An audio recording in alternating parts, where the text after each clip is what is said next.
Welcome to the Friends of Dan Music Podcast. I'm Dan Miles. We're listening to the music of Curtains for You, a five-piece band out of Seattle, Washington. Joining me now on the phone from Seattle is Peter Fedofsky, who's the keyboard player for the band, as well as one of the main writers and vocalists. Hi, Peter. Hi, how you doing, Dan? Thanks for having me. Doing great. Thanks for being here. The song we just heard is called Nuclear Age, and it's from the second Curtains for You album, which is called What a Lovely Surprise to Wake Up Here. It was released in 2009. I think the track we just heard is pretty representative of your band's sound. You've got a lot of nice layered vocal harmonies, very full-sounding instrumentation. All the songs are well-constructed and well-produced. And I particularly like the way you've modernized and updated all the best elements of 60s music instead of just trying to replicate it with vintage gear and winding up with some sort of pale imitation like a lot of other bands seem to do. How long has your band been together? I've been playing music informally with some of the guys for a really long time, even stretching back to the 90s. But the first gig that we ever did, which is kind of where we place it, was on April Fool's Day in 2005. Who are the other members of the band? Dave Lawrence playing drums, Matt Gervais on rhythm guitar and lead vocal, his brother Mikey Gervais, who plays lead guitar, backup vocals, and plays a bit of saxophone now and again, and then Nick Holman, who plays bass and euphonium, sometimes shakes a tambourine, and he also does backup vocals. So 4 of the 5 members are doing vocals? Yeah. It's one thing that we've gravitated toward over the years is that we all love 3- and 4-part harmony, and why not try to pull it off on stage, you know? The name Curtains for You, to me, it sort of conjures up in my mind images of a villain in a melodrama twirling his mustache and chewing the scenery. Who came up with the name, and what do you guys intend it to signify? Well, it's definitely that sort of silent film, somebody's tied to the train tracks, kind of mustache twirling. There's no real good story for how we came up with it. I just know that beforehand we thought the Whiz Bang Gang was a great name, and then everybody vetoed it, and then we were Grandstand for a little bit. But by the time we all kind of settled on Curtains for You, it really encapsulated the music that we were going for, which at the time was kind of a very strange cross between, I would say, like Duke Ellington era music, even some vaudeville stuff and 60s pop. And we've grown a bit from that point, but the name just stuck, and we think it really kind of fits now with the sinister tone of a lot of our lyrics and the sort of darkness in our music. So we've had some strange feedback on the name. People either love it or hate it. And those that love it really love it, and those that hate it just refuse to let that hate go. Well, I would have to tell you I'm in the camp that doesn't love it or hate it. I was just trying to understand it. Well, since we're on titles, what about the title, What a Lovely Surprise to Wake Up Here? What's the story behind that title? Great story about it. So years ago, Mikey was hanging out at my place and ended up spending the night crashing on the couch and had to get up really early in the morning, and he left a note under a magnet on my refrigerator that said, "What a lovely surprise to wake up here. Thanks, Pete." And we were trying to name the record, and Mikey was actually out of town. We couldn't figure out what to name it. And so I opened my lyric book up to take some notes in case we came up with any ideas, and this piece of paper fell out of the lyric book, and it was that piece of paper that said, "What a lovely surprise to wake up here." And we all went, "He's not even in the room. He's not even in the same state as us," and he just named the record. Like, we instantly clicked with it. So that's awesome. I think that's what they call serendipity. Oh, totally serendipitous. Very. It was a very easy solution to a hard problem of what we should call the record. The guy came up with the name without even trying. Well, there's a classic 60s song by the Turtles called Happy Together. I'm sure you know the song. It has just ultra happy music and ultra happy lyrics, and it's that I don't want to say bubblegum. It might be classified that way, but a lot of your music has the happy sound, but then, as you alluded to, you combine it with sort of dark lyrical imagery. And what is it about that contrast that appeals to you as a writer? First I'll say that song's a sore spot, just because, and mind you, I love the Turtles. I'm a big Flo and Eddie fan, but that whole line, "How is the weather?" for me has always just thrown me, for a loop, because I'm like, you've got this great song going, and then there's this off the cuff, "How is the weather?" and it just, for the rest of the song, I'm just like, oh man, they shouldn't have put that in there, but it's a classic, and gotta love it anyway. But it's a very subversive trick in art to do something like that. I'm a big fan of like Russian and Soviet authors who literally had to live or die depending on how cleverly they concealed they're digging the government. And so, I mean, it's not dire or serious for me as that. But I do feel that a writer can get away with some pretty heavy, dark, and depressing stuff as long as it's wrapped in that pretty kind of pop bow, you know? And there are plenty of people who do this, and they're throughout the history of music. I can think of recently, like Richard Swift is a perfect example of somebody who's doing similar, where it's great pop music, but there's some really dark stuff going on. And I mean, I love Nick Drake, but whenever I put Nick Drake on when I'm driving around in the car, I want to drive off the side of the road, you know? So if you can wrap it up in sort of very pleasant music, you can get away with saying some pretty deep and dark stuff. So. Well, let's listen to what I think is a pretty good example of what we're talking about. We're going to take something positive, the concept of an angel, and mix it with something negative. I don't want to say stupidity. Let's just say lack of wisdom. Anyways, here's another great Curtains for You track. This is called Dumb Angel.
Yeah, I love that George Harrison-esque slide guitar part. Dave's drum part is really interesting too, how the verses start out with sort of a simple 4-on-the-floor kick drum, and then sort of in the pre-chorus it goes into like a marching band type snare, and then in the chorus into a rolling tom pattern that to me is reminiscent of the classic Buddy Holly song Peggy Sue. It's kind of a busy part, but it fits real well. And how did you guys develop that? I'll just start by saying I'm the world's worst drummer. I'm left-handed, and every kid I've ever sat at is right-handed, set up for a right-hander, so I don't know how to play the drums. So when I demo things, a lot of times I rely on loops that are residing in my 90s-era Yamaha drum machine. And so that's why the tom work is always a repeating motif in a lot of my solo stuff. So in kind of laying that out as a template in my solo version of that song, once we got to rehearsing it, I think Dave took the ideas that I was coming up with for that and just ran loose with them. And I mean, picking up on that Peggy Sue thing is great because I love that driving part that starts Peggy Sue. To me, to this day, it sounds brilliant and cutting edge, and that's something we were really going for. A lot of the writing that I do, I really write in a sort of modular way, where I only write, these are the choruses, these are the verses, this is the bridge, and let's hope that I can stitch it together in some ways. And that's one of those songs, Dumb Angel is one of those songs that I did like that, and so that's why there's very distinct different drum parts to it. But I pretty much let Dave listen to the solo version and then do whatever his heart desired for it, and totally blew my mind. Really, his drum parts, it was like he was reading my mind in some ways, or pulling a better idea of the song out of my head just by playing along to it. So, yeah, well, I think a lot of drummers would have played a simpler part because there's so much going on with the rest of the band. And in all honesty, the first few times I listened to the song, I didn't really focus on the drums, but on multiple listens, I started to think, what's that guy doing? You know, boom, boom, boom, then tigga, then the rolling is like, I thought that's kind of different, and I like it. Going back to my earlier point, that music sounds so pleasant that it's easy not to notice some actually pretty grim lines in there, like "eat their own." Yeah, as I said before, if you wrap it up in a pretty little bow of pop music, you can get away with saying some pretty sinister stuff. And that was one of those phrases where people always ask me, "Oh, what is this song about? And what does this mean? Where'd you get that from?" And I can remember a TV commercial where there were a bunch of shrimp. We were talking about popcorn shrimp and eating a bunch of it, and then they realized that it was their kids that they were eating. And I'm like, you can't do that in a commercial. And I think the image of it just stuck in my head, and that's exactly how that line got in that song. The first Curtains for You album came out in 2007. It was called Heaven's Waiting. Are there any plans for your third album? Yeah, actually, we did a West Coast tour in February, and as soon as we came back from it, as exhausted as we were, I think the next weekend or the weekend after that, we went into the studio. And same studio as we did the last record at, London Bridge Studios, which is a great studio up here in Seattle. And we laid down about 10 tracks. And I mean, we're miles away from finishing the thing, but we're really keen on bettering our last two records with this one. And so we actually just got together on Monday night and listened to some of the kind of rough mixes of the stuff, and we're getting ready to lay down some vocals. But let's just say that it's a bit different than our last one. We're kind of describing it internally as the white side of the moon, as a cross between the White Album and Dark Side of the Moon. I don't know if we've been listening to different Beatles records than usual or really getting into Pink Floyd, but it's a little bit different, but it still maintains that same sensibility of like you said before, kind of trying to ape what was going on in the 60s, but giving it a modern touch. You think it might be 2010, 2011? Well, these things always take longer than you'd expect. I really miss the days of the 60s where you would release 2 albums a year, 2 EPs, and a bunch of non-album track singles. But in this day and age, I think we're likely looking at an early 2011 release on it. That's my inclination. Well, and also, I think it's only been about November that your current album's been out. You don't want to compete with yourself either, do you? Yeah, absolutely. But my feeling with that was that we were pregnant with that album for so long that when it was finally out, we were like, oh gosh, let's just work on the next one. Because I can even think we played a live gig on KEXP, a great radio station here in Seattle, in support of the first record, and 4 of the 5 songs we played ended up on the second record. So we always have this forward momentum going. We can just never record it quick enough. And does the band just have 2 writers? We're actually branching out. This next record, there's going to be 4 different writers. Matt and I, share the main writing duties, pretty much down the middle.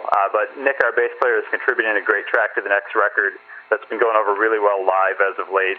And then Mikey actually wrote Chain Link Fence on the last record, and so we always eagerly await his contributions. He used to have a great band here in Seattle called the True Bugs that put out probably one of the best albums I'd heard in 2007. And sadly, they broke up, and so we keep waiting for him to open the floodgates of music that I know he's sitting on. So, well, Chain Link Fence is a good track, so hopefully you'll be John and Paul, and he'll be your new George, or one of the guys will be. Well, yeah, I mean, we need it. We always joke that Davey's probably secretly writing songs somewhere, a la Ringo, and one day we're gonna give him the microphone and let him go. Well, in addition to your work with Curtains for You, you've also recorded 6 solo albums. The first one was called The City of Good Neighbors, and then The Curious Flying Machine, Situations, after that, Notes from the Shuttle, then After Geography, and finally your most recent release, Standing on the Shore. Where I come from, we have a word for that. It's called prolific. I know some of this material was written for the RPM Challenge. Do you want to explain what that is to our listeners? Sure. The RPM Challenge is it's an international, it's not a competition, it's just a challenge online put on by the Wire magazine out of New Hampshire. And the challenge is to take the shortest month of the year, February, and write and record an album in that time, and don't let anything distract you. Everybody makes excuses. For me, I've got a 2.5-year-old daughter at home, and my first year doing the RPM was shortly after she was born, and I just had to get myself back into music, and that's what it's about. You challenge yourself, good or bad, to just get this thing done, 10 tracks or 35 minutes. And it's been something that I've been blessed to be a part of over the years here, because it really jump-started my music. I used to write 1 or 2 songs a year, and now I'm writing 2 or 3 records a year, and it just proved to me that I can do it. Those are just the albums that you listed are just the ones that I've sort of let go into the public. I still have other ones, in various states of remixing and recording and all that kind of stuff. So, yeah, I'm trying to work under that 60s prolific thing where I have a manager somewhere that's telling me you need to produce this stuff, and the RPM really taught me how to do that in an almost brill building kind of way. Like, I have 3 hours. I'm going to sit down at the piano. I'm going to write a song that I'm going to be proud of at the end of it. No matter what, when I get out of it, I'll have a song, whether it's good or not. It's the discipline of songwriting that I've learned through RPM. So. Well, we have a word for what you're describing now too. It's called masochistic. But, sometimes I feel that way too. Well, we can't argue with the results. I mean, it's some great stuff. Thank you. Let's listen to some of it. There's a song on my own Pride of the Garage CD that people say reminds them of the Beach Boys. I want you guys out there to listen to this song from Peter's album, Notes from the Shuttle, and tell me if this reminds you of the Beach Boys.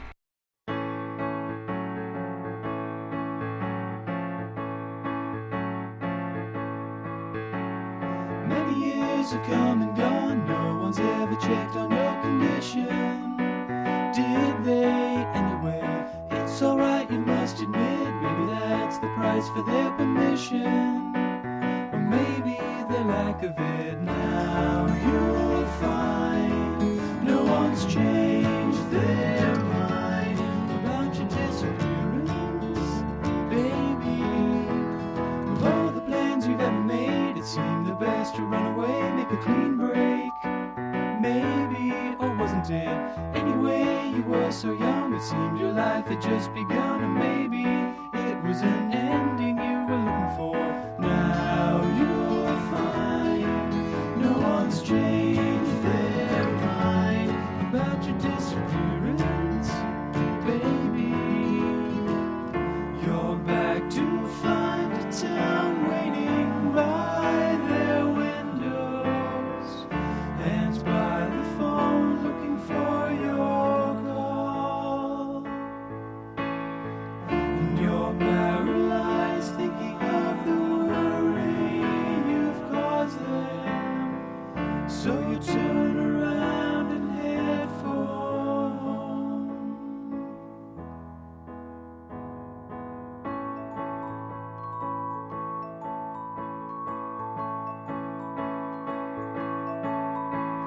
Many miles and further on down the road you've up and gone, it's tearing you up, but you chose this, didn't you? It's hard to take, you must admit, but you don't have the heart to quit and go back. Maybe ever, am I right? Now you find you can't change your mind about disappearing, can you?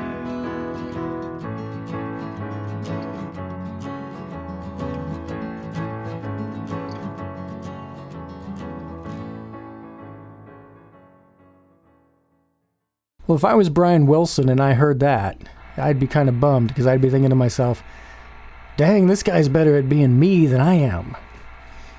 Do you think Brian Wilson would be flattered by an homage to his sound, or intimidated, or a little pissed off, or what do you think his take would be on a song that sounds similar to his writing?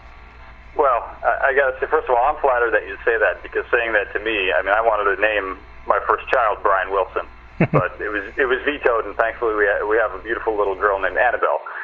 But you know, I don't know. It's the kind of thing where I've heard very derivative stuff before, like the Explorers Club, where you listen to it and it sounds like a Beach Boys record you've never heard before, but you know it has to be the Beach Boys.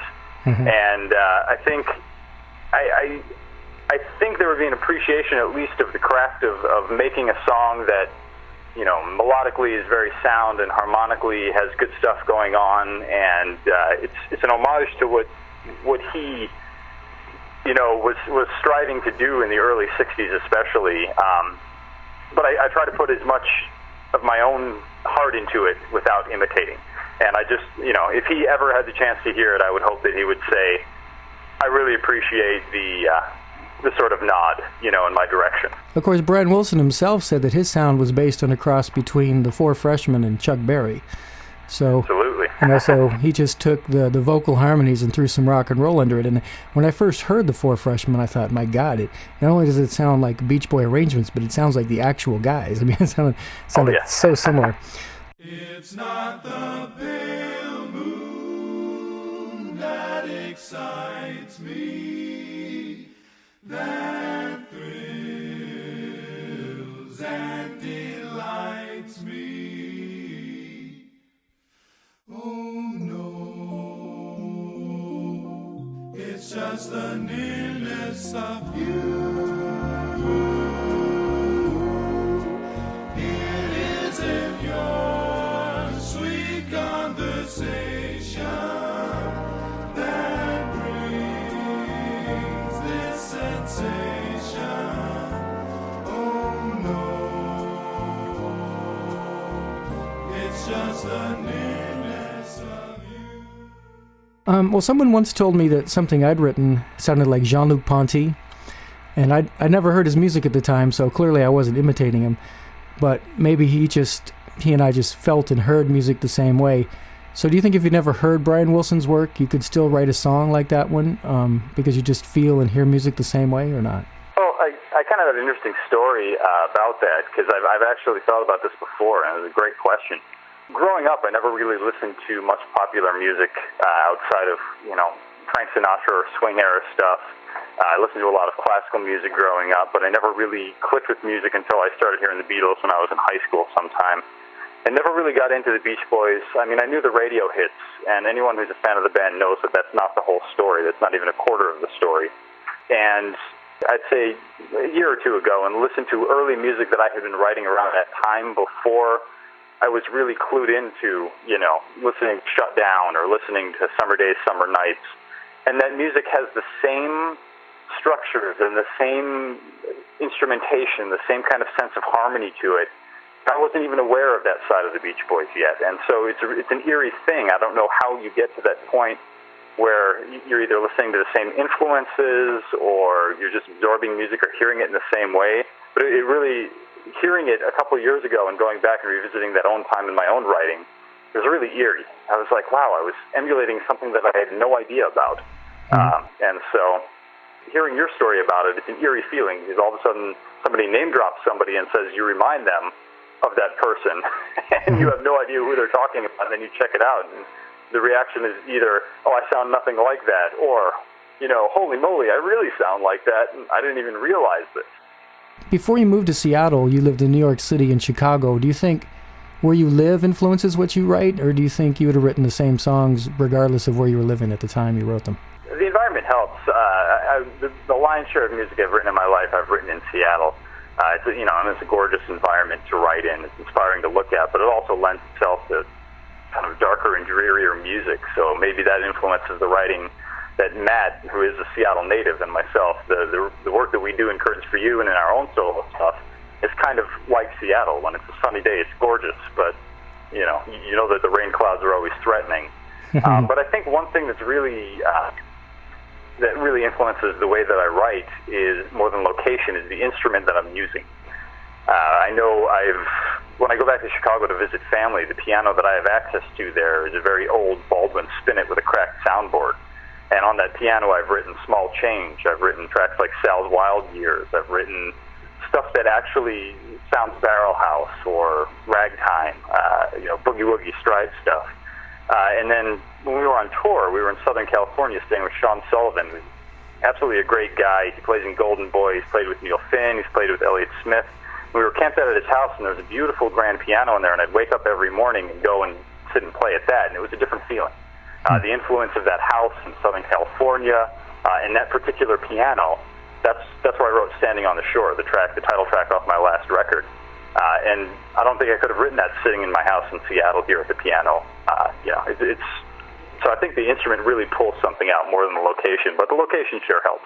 Yeah, one of the things I enjoy about listening to your albums is the variety of sounds and instruments. You've got, of course, electric and acoustic guitar. You've got steel guitar, slide guitar, Spanish guitar, acoustic piano, electric piano, organ, harpsichord, vibes, violin, even slide whistles and kazoos. Are you playing all these instruments yourself? Yeah, I'm a child of the multi-track boom here in home recording. I started out on the piano and then the violin and picked up guitar and all sorts of other stuff along the way. But yeah, it's one of those things where I'll try anything, even if I don't know how to play the darn thing. I'll put it on a record and just make it work for me. But that's one of the joys of making music at this time, is that everybody has access to a studio in their house. It may not be the best studio and it may not make the greatest sounding music, but it sure allows you to experiment and have fun. You don't need to be as thrifty with the amount of tracks you have. So for me, at least, it's allowed me to say, yeah, I'm going to put a harpsichord part on this, and it's going to sound ridiculous, but I have that option right now. I may use it or I may not. Same thing with kazoos and slide whistles. I've had lots of accidents like that where, I'm doing 3-part kazoo harmonies and saying to myself, is it too much? No, I'll just do it. And it's rapidly evolving into my sound now. So. Well, I know it was a whole kazoo section, and I recognized it immediately, and it's funny because I was thinking to myself, what's next, kazoos? Turn the track on, there was kazoos. Well, let's listen to another one of your songs. I thought this one had a unique story to it that would be interesting for our listeners to hear. It's from Peter's After Geography album, and it's called Stopping the Arsonist.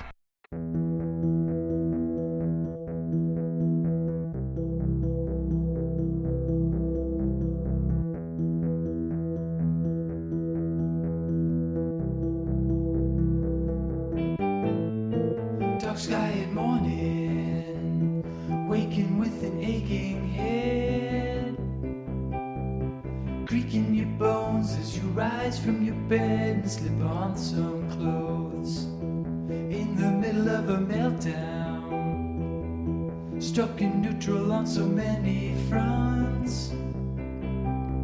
This choking feeling hovers like a ghost in the room, but it can't be seen. See if you can make it through another day, sick in your heart but functional. See if you can make it through another day, drag your feet and continue on. Across the city tonight, cars and people grinding to a halt. Someone setting fires again to watch the buildings burn. Go and get yourself a gun. Someone's gonna have to stop this shit. Just like in the comic books, it's time to take a stand. See if you can make it through another day, sick in your heart but functional. See if you can make it through another day, but now you've got a plan. All along the horizon, the fires flicker, thick smoke, the tops of this town. No idea where to go.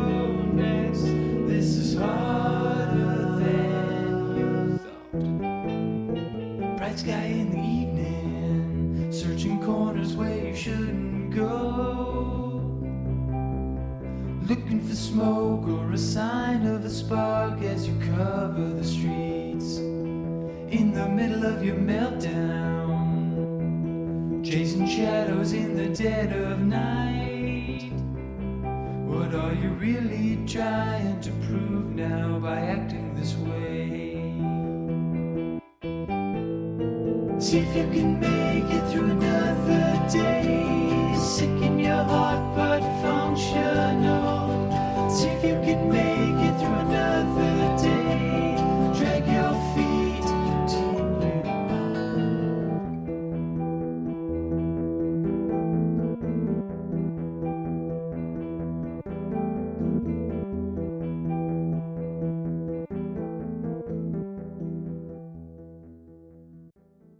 Now, I interpret that song to be about a vigilante, or perhaps a would-be vigilante, who's actually more disturbed than the criminal he's pursuing. Is that what you were going for?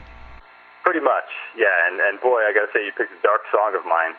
It's dark. It doesn't have drums, but it's kind of like a dark disco tune without drums. But yeah, that's pretty much what the song is about. I'm a big comic book fan. I've loved them all my life. And a buddy and an old bandmate of mine named Kyle Stevens, he and I used to talk about vigilantes all the time. And, you know, we used to see stories on the news or on websites that would say, you know, a boy is found in Germany whose muscles are double the strength of what any child should be. Or, you know, somebody had a great static discharge from their body that was 50,000 volts and caught their office on fire. And we kept saying to ourselves, it's happening. Like the X-Men are happening. The superheroes, they're here. This is real. And so we were always intrigued with this kind of melding of the real world and the comic book world. And just to give you some background on Kyle now, he's currently in a band called Kirby Crackle, which is totally dedicated to exploring the universe of comic geeks in the guise of pop rock songs, and he's having great success with that. He's a great writer. But that was sort of where I was with it. I was thinking about vigilantes, and in Seattle at the time, somebody had been setting fires to buildings all around town. There was a spree of arson going on in the town, and I kept thinking to myself, well, someone's got to stop this, you know, like someone knows something. And then the idea struck me. I was writing a tune, and I was like, what could this song be about? And that's just what started coming out, the idea of sitting in your apartment and watching the news and seeing these arsons happening and saying, all right, I'm hitting the streets, I'm going to stop this thing. Well, that's one reason I picked that song, because the sort of darkness of the lyrics in that case kind of matched up a little more with the music, at least in the verses. I mean, the chorus, you still had your pretty harmonies and your acoustic guitar. You just couldn't resist, you know, putting a little sunshine in there. But I've noticed that quite a few, or at least 3 or 4 or 5 of your solo tunes have been remade by the band and released as Curtains for You songs. Is that something that you decide what you think might be a good fit, or they listen to your albums and say, hey, you know, we want to do Dumb Angel, or, you know, what's the process of deciding which of your tunes, or maybe Matt's tunes, end up being redone by the band? Well, I'll just say that to give a big up to my songwriting partner there. Well, not really partner, but the other songwriting guy in the band, Matt.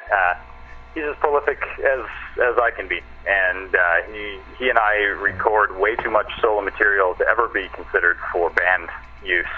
And he and I will occasionally get together and workshop songs and say, here's what we have, here's what we're interested in doing. And then we'll make mixes of CDs or mixes of tracks that we've been working on, bring them into the band, and just kind of distribute them and say, listen to what you like, and then we'll see where things fall out. And pretty organically, while we're rehearsing, if we're not rehearsing a set for a show, someone will say, hey, let's try playing this song. I really enjoyed this song of yours.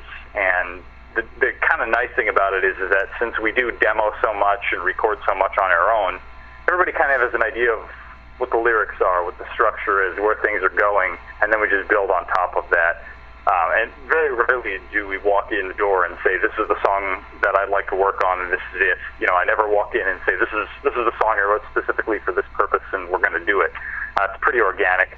I really enjoy it. I get off on the fact that, you know, I can record my own version of something, or Matt, I'm sure it's the same way. He can record his own version of it solo, and then the band can do a total 180 and do something really wonderful in a different direction that you've never considered.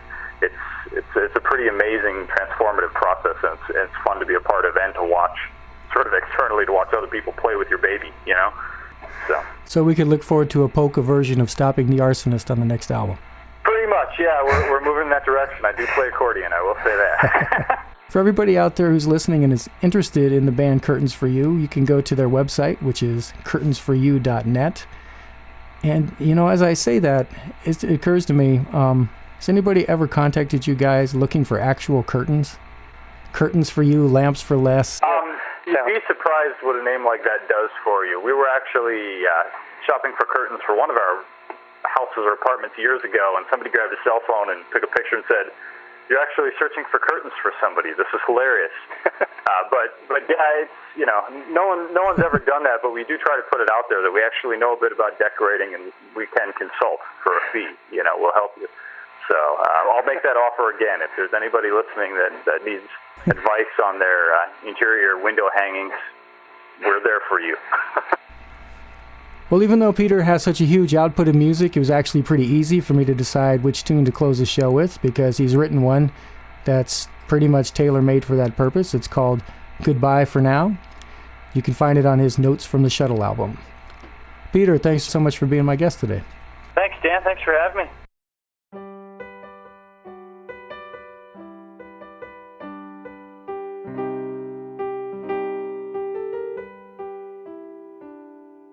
Goodbye, so long, I'll soon be gone. My voice will fade from your ears. Still, I'll leave you with a simple song. All through your days, if you forget the lightness of laughter and joy, return to the moments we've shared.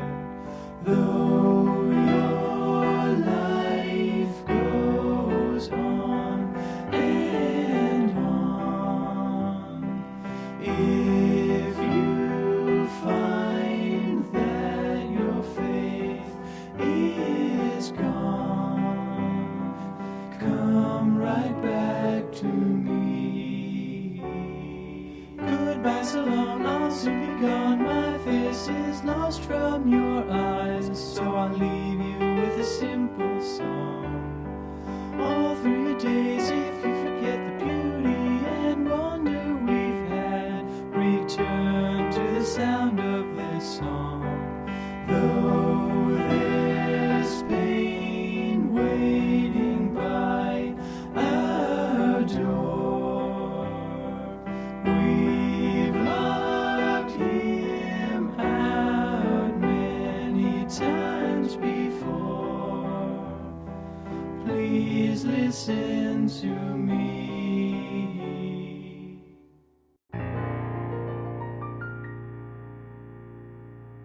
All these times we've had will never come again.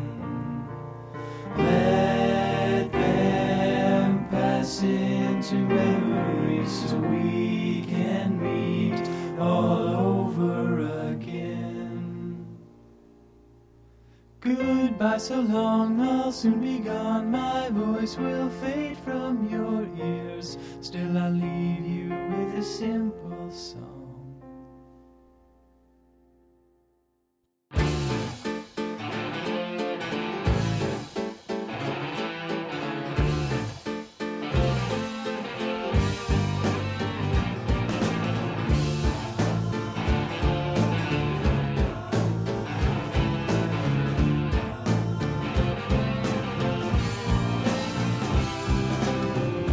Remember when you were a child and all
Welcome to this special edition of the Friends of Dan Music Podcast, in which we're going to be talking about the latest release from the band Curtains for You. The keyboard player Peter Fedofsky was my guest way back on episode 3 of the podcast.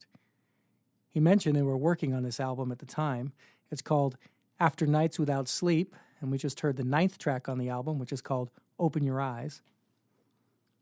The background vocals in that one kind of remind me of Wings in their prime. The intro sort of reminds me of Maroon 5, and the chorus has a Freddie Mercury type quality, in my opinion. This band has always been very good at integrating some of the better musical elements of the past into their style, while still retaining a fresh and modern sound. Let's go ahead and listen to another track. This one deals with the question, sure, you used to value me, but... What good am I to you now?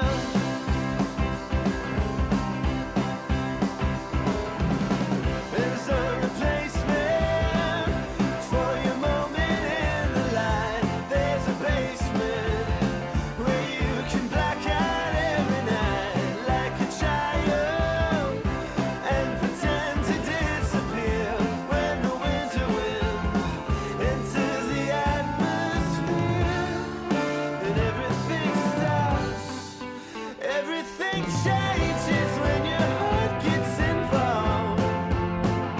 In the springtime, when the seeds begin to grow, you remember all the things you should have known.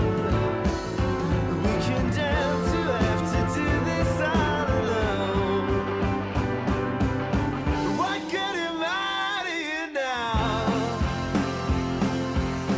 What good am I to you now?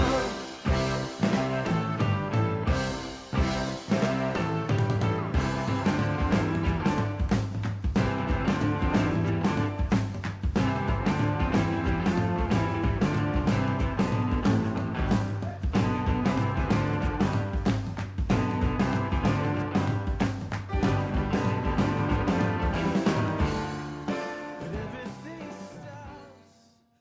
Got a Motown influence happening on that one. That breakdown section with the hand claps is an interesting arranging choice. I like it. Peter mentioned during our interview last year that their working title for the album at the time was White Side of the Moon. He told me they ended up veering away from that, but I'm going to play a track that I think does retain that Beatles meet Pink Floyd vibe. This is track 6 on the album. It's called The Wasteland.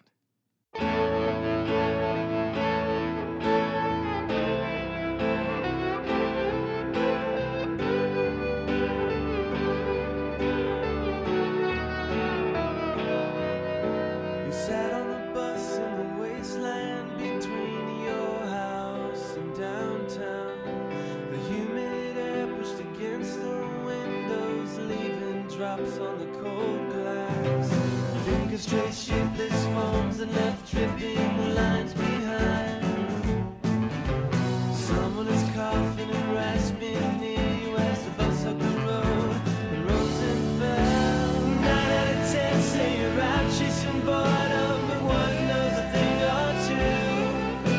I've seen your eyes after nights without sleep when your heart is breaking each and every minute. You drift off the bus and onto the sidewalk, silent as you can.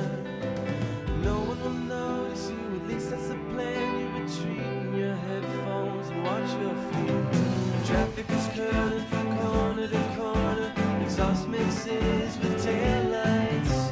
The cold air is trying to rip you to pieces as it tightens your cheekbones and leaves you wanting. 9 out of 10 say you're out chasing boredom, but one knows a thing or two. I've seen your eyes after nights without sleep when your heart is breaking each and every minute. Some nice slide guitar work there by Mike Gervais, definitely reminiscent of David Gilmour. Also some very Ringo-esque drum fills. Made me think a little of Martha My Dear, maybe, some Magical Mystery Tour. So I do see the connection that Peter was alluding to. I heard the album title in there a couple times also. Well, the majority of Curtains for You songs are written by either Matt Gervais or Peter Fedofsky, but Occasionally another band member will step up and contribute a tune. This next one was written by bass player Nick Holman. Musically, it reminds me of the Grateful Dead and the Allman Brothers. I really like the lyrics a lot too, so nice job, Nick. This is track 7 on the album. It's called Bronx Zoo Hobo.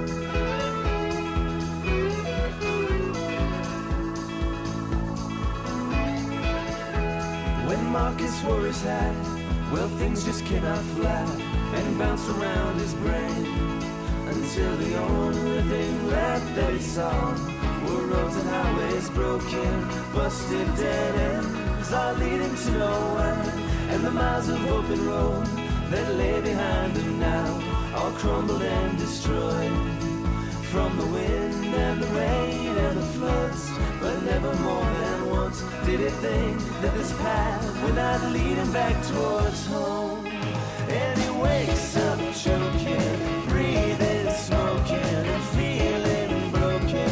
No one but him to bring down the men who are in this for themselves and no one else.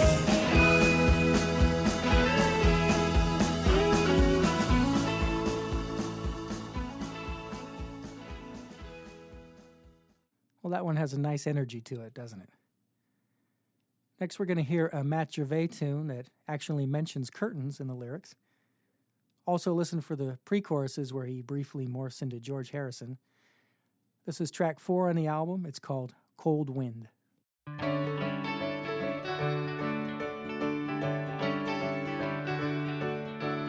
Open your eyes to the dying light, coughing up your lungs.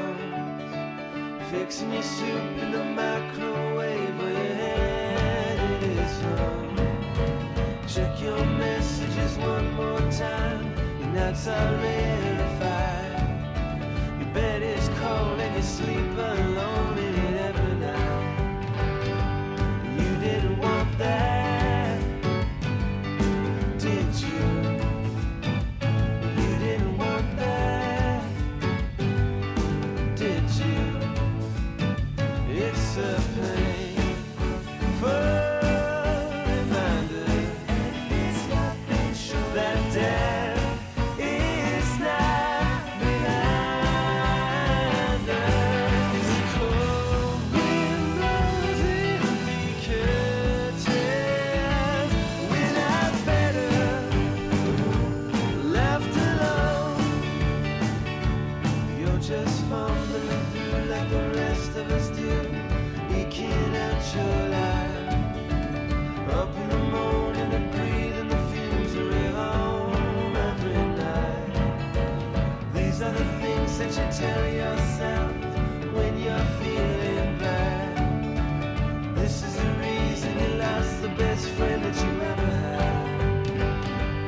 You didn't want that, did you? You didn't want that, did you? It's a painful reminder that death is not behind us. The cold wind blows in the curtains. We're not better left alone. Well, No Curtains for You album would be complete without at least one patented Peter Fedofsky tale about someone finding themselves unexpectedly doing something they wouldn't normally do, like stopping an arsonist, fleeing a planet in a space shuttle, or, in this case, stealing a car. Listen for the clever lyrical twist on a Gershwin classic that opens the song. This is track 8 on the album. It's called The Day I Stole Your Car.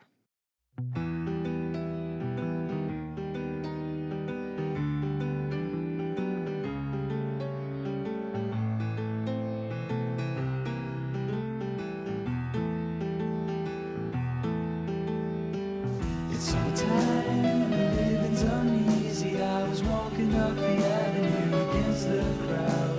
The moon was out. was filled with bad intentions. My best friend called me on the telephone. Something or other was wrong and so on. I had no time for this, I just had no time. I crudely hung up and walked away. Selling in for the repercussions for taking care of myself this time. If it came down to it, you do the same now. Why are you talking to me? Why are you talking to me? Life is being lived by the thinnest of margins. Times are tough everywhere you look. We've been reduced to what we've all avoided. Still there's no need for me to act this way. I was making a mess out of your life long before I decided to do so, which I've accepted as a fact now, which doesn't mean that it makes me proud. Selling in for the repercussions for taking care of myself this time. If it came down to it, you do the same now. Why are you yelling at me? Why are you yelling at me? Broken glass falls onto the pavement. My hands run fumbling to open the door. I thought they'd be shaking. I thought this was horrible. Thinking I've never done this before. Driving away behind the wheel of your car. I finally feel something. I finally feel it. It's not about getting away with this. It's all about letting go of so much anger. It's all about letting go of all my angers. Sometimes. Well, with this next song, which is much less angry, it's tempting to mention the tasteful string arrangement or the vocal harmonies, which are always excellent with this band but seem particularly effective here, or maybe even the unusual woodblock percussion that's clip-clopping along. But I think I can best summarize this track in 2 words: Jackson Browne.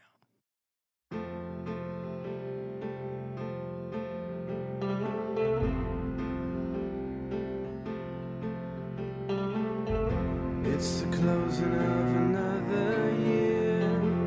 10 million accidents have brought us here. We were 1 in a million. We had nothing to fear. Learn the difference between far and near. When you're off in some other hemisphere. If you ain't going to love me, would you please make it clear? Cold, dark, and windy, and the rain did fall. In the beginning it was alright. We were just younger and confused, that's all. There really isn't any distance that is too far, too far. I'll follow wherever you go. I just might be late on arrival. That's all.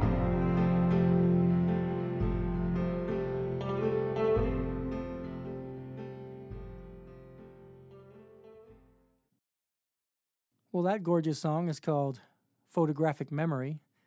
It's the last track on the album, and once again, just to recap, Jackson Browne. Well, next we're going to hear another fine example of Peter Fedofsky's surreptitious technique of wrapping disturbing images in his pretty pop confections. On the last album, it was shrimp cannibalism.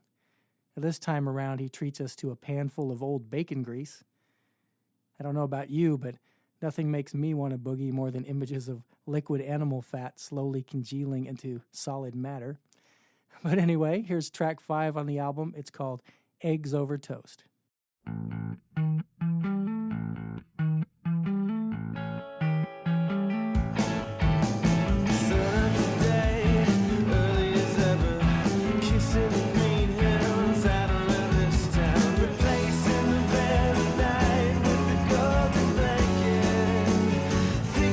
Bacon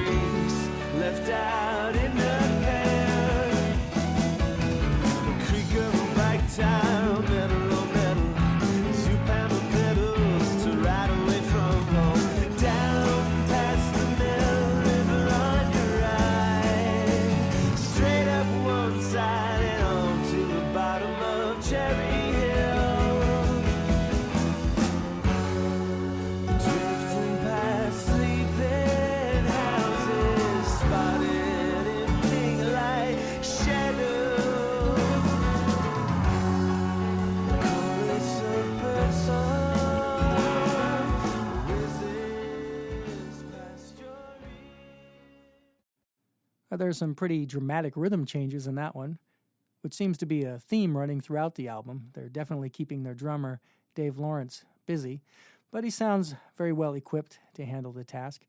Let's check out his lively playing on track 3 of the album, The Great War.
This next one just might be my favorite track on the album. It's got great chord changes and a strong melody. It also mentions vampires, and let's face it, in today's cultural climate, that's just good marketing. Anyway, this is track 10 on the album. It's called In the Last of the Light.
And that's how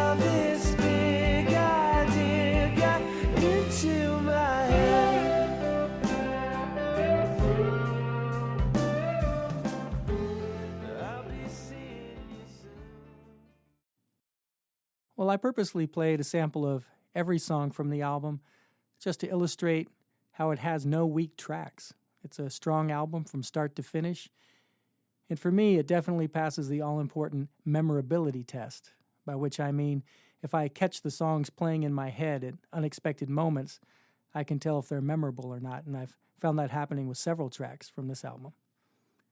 I think these guys are obviously a very confident and tight musical unit. I particularly like how comfortable they are in their own musical skin.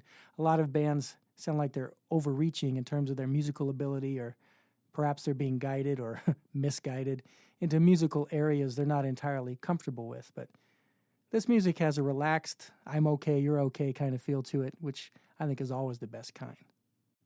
The band has been slowly gaining momentum in today's tough and challenging musical marketplace. If you'd like to help them maintain, or better yet, accelerate that momentum, by all means, please do head straight over to your favorite music retail outlet and pick up After Nights Without Sleep. I also recommend visiting the band's website, curtainsforyou.net, for more information about their music and their tour schedule. And while you're there, feel free to post a supportive comment. I know they'll appreciate hearing from you. Of course, they also have a Facebook presence, so feel free to hook up with them there as well. I want to congratulate Peter Fedofsky, Mike Gervais, Nick Holman, Dave Lawrence, and Matt Gervais, a.k.a. Curtains for You, on a very nice piece of work. I really enjoyed their previous album. What a lovely surprise to wake up here.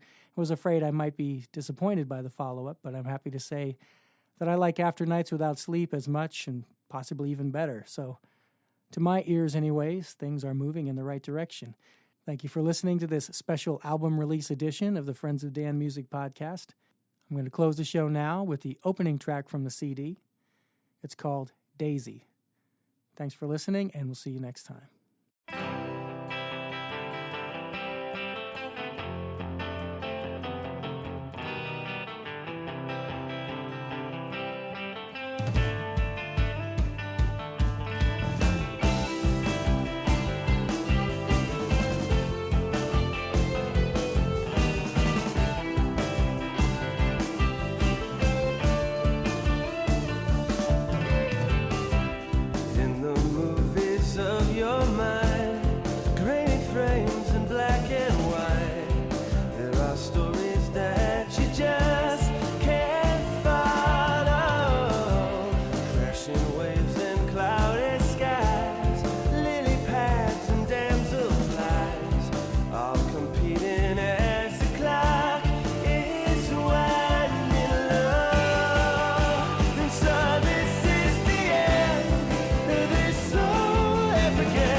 Careless words I'd often say